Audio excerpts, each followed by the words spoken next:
We're standing here in a marketplace. Why? Is there ever a moment when someone's not trying to sell you something? Commercials, advertisements, promotions, endorsements, these are such a normal part of our daily lives that we hardly even notice them anymore. In the end, I think most of us can agree that we're not just being sold a product, we're also being sold an idea. Well, this is where the phrase marketplace of ideas comes from. Have you ever thought about your beliefs like this? We approach ideas a lot like the stuff we buy. Just like a purchase, an idea can not just sound good, it's also got to work for me and my lifestyle. In the world of ideas, especially ideas about ultimate questions on origin, meaning, morality, and destiny, there are many salesmen competing for your attention and your endorsement. You'll find a lot of people who approach ideas, religions, and different philosophies like a set of flavors, like something you can just purchase in a market. It's just a matter of taste, right? Well, there are a lot of very different ideas about what happens after we die. And when we talk about that, things get more serious. Somehow it seems like we'll need to think about more than just an image, a look, a feel, or what fits our personality. In the end, the idea of the marketplace collapses because we can't pick and choose ideas like the stuff we buy. Ideas have to withstand scrutiny. So how do we keep from becoming lost in the marketplace? When we think about our eventual destination, what ideas will actually stack up? Or maybe the best way to say it is, ideas have consequences, so what if the idea you picked isn't true?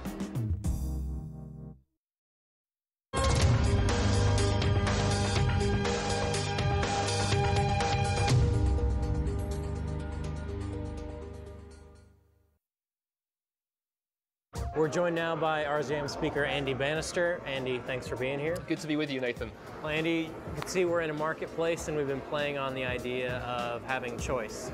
And, we have choice in the little things in life, such as food. We have choice in the major things in life. When we think of the idea of freedom, we often define it by how many options we have. But is that the best definition of freedom?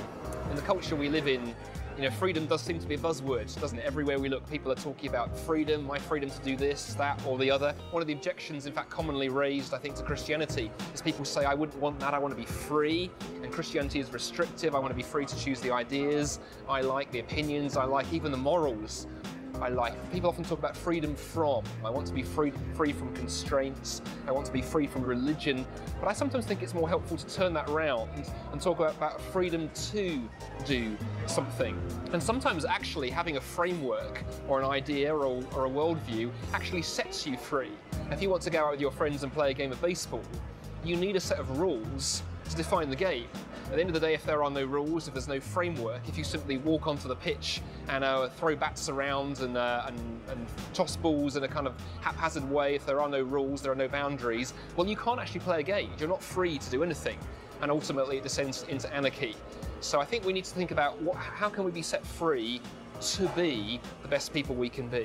How can we be really free to be truly human and really live out all that life has to offer us? Now, when we have choice, as I said, it's not just the little things, there's very serious things. So we've got philosophies and worldviews that are out there, and they all answer the issue of choice differently. Can you give us kind of an idea of what those worldviews are? There seems to be a lot, don't there? Everywhere we look. I mean, I would really say there are really only kind of 4 or 5 major worldviews out there. You can choose atheism, which is the idea that there is no God.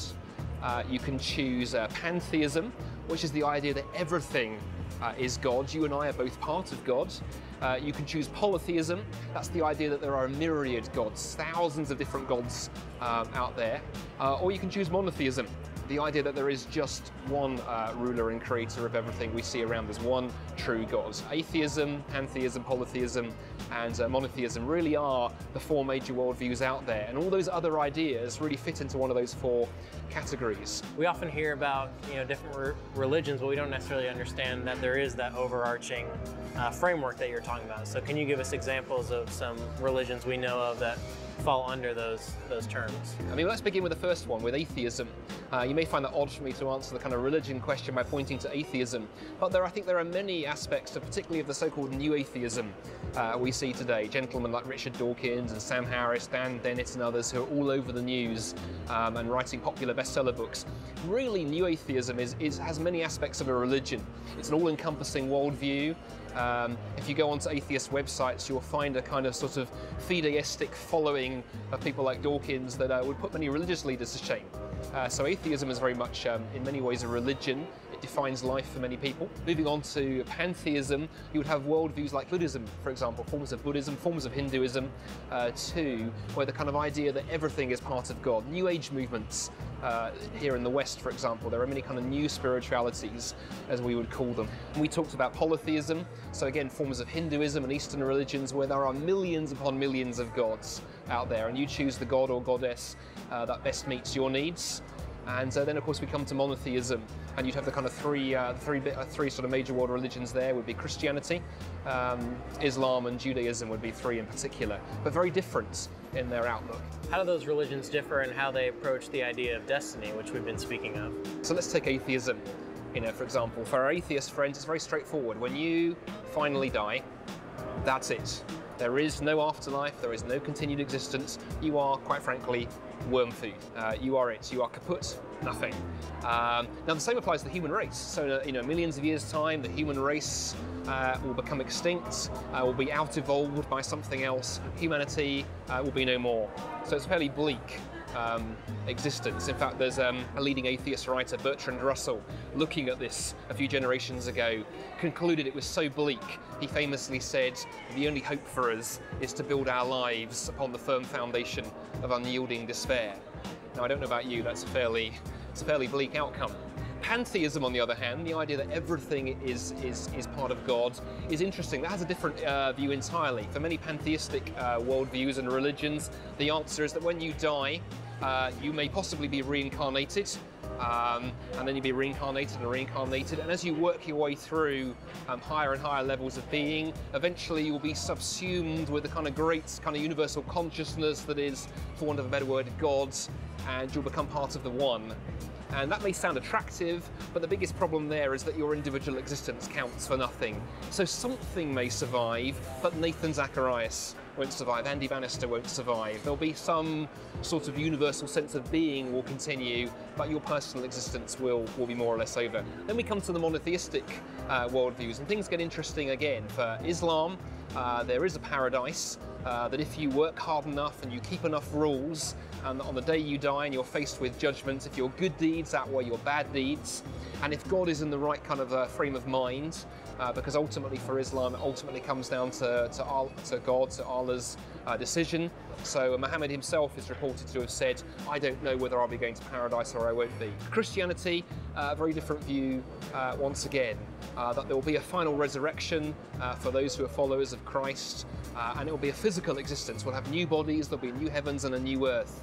And for me, the most exciting thing as a Christian is I'll get to meet and walk and talk with Jesus. Revelation 21 verse 3 in the Bible says that God will dwell with his people once again, wiping away every tear from their eye. So three very different views of paradise for the atheist, the pantheist, and the Christian and the Muslim. And why does that issue of destiny matter so much? I think the destiny question matters profoundly. Because it impacts the other worldview questions we've looked at. It impacts the question of origins, the question of meaning, and the question of morality. And it works out this way. For the atheist, if everything ends in ultimate non-existence, if your life when you die is ultimately over, it means that you can live now entirely as you want. Fyodor Dostoevsky, the Russian novelist, famously said, if there is no God, everything is permissible. At the end of the day, if I sit here and have a nice cup of coffee and a conversation with you, and we have a friendly conversation, fine. If I reach over there, throttle you, pour your coffee over your head and steal your lunch, it doesn't matter, because ultimately the outcome is the same. The universe ends in exactly the same place, complete heat, death. It doesn't matter if you're a Stalin or a Mother Teresa. Much the same can also be said of the pantheistic worldview. It hits the same kind of problem. In fact, I remember sitting at a coffee shop in Toronto with a gentleman who was a pantheist, and he was telling me this idea that ultimately we're all part of God. We all end up subsumed into the oneness of God when we die. And I looked at him across the coffee table and I said, so that basically, according to your worldview then, Hitler is as much part of God as you are. He paused for a very long time, and then he said to me, yes, he said, I see that is a problem. That does disturb me. But that is the logical outworking of his view. And then we come to Islam. Whilst Islam has some similarities with Christianity, there are also some big differences. One of the big differences for my Muslim friends is there is no final assurance. Imagine living your entire life simply not knowing if the life you are living is good enough, if you've kept enough laws, if you've jumped through enough hoops. Only Christianity offers final assurance of an afterlife, final assurance that there is something beyond the grave. That if you have put your trust in Christ, then because of Jesus and because of what He's done, that's why you can be assured of your final destiny. You don't need to attain some immeasurable standard. You don't need to subsume your personality into the one, as our pantheist friends believe. You don't need to fear that there is total final annihilation, as our atheist friends have. You can be assured, as the Christian, on the Christian worldview, of where you are going. And that will affect what you think about morality, it will affect what you think about origins, and it will certainly affect what you think about meaning. Yeah. As you go through those options, Christianity does seem to emerge, but why is that? What makes it different than the others? One difference is this. I think in every religion, every worldview, you want to look at who are the founding figures, who are the founding fathers, who are the key voices in those worldviews. Well, for atheism at the moment, it would be people like Richard Dawkins and those who are following him. I think it's very interesting if you look at some of the things that Richard has said about what it means to be human, for example. Richard Dawkins has, is very much signed on to the idea that as human beings we are no more than animals. There's no real difference between you and I and the great apes or other mammals. Well, that has a consequence. If you can see other human beings as no more than animals, what's wrong with treating my fellow human beings as no more than animals? So I think there's a huge difference there. If you look at Muhammad, at the founder of Islam, again we can ask questions, I think, about the kind of life that he lived and the kind of choices that he made.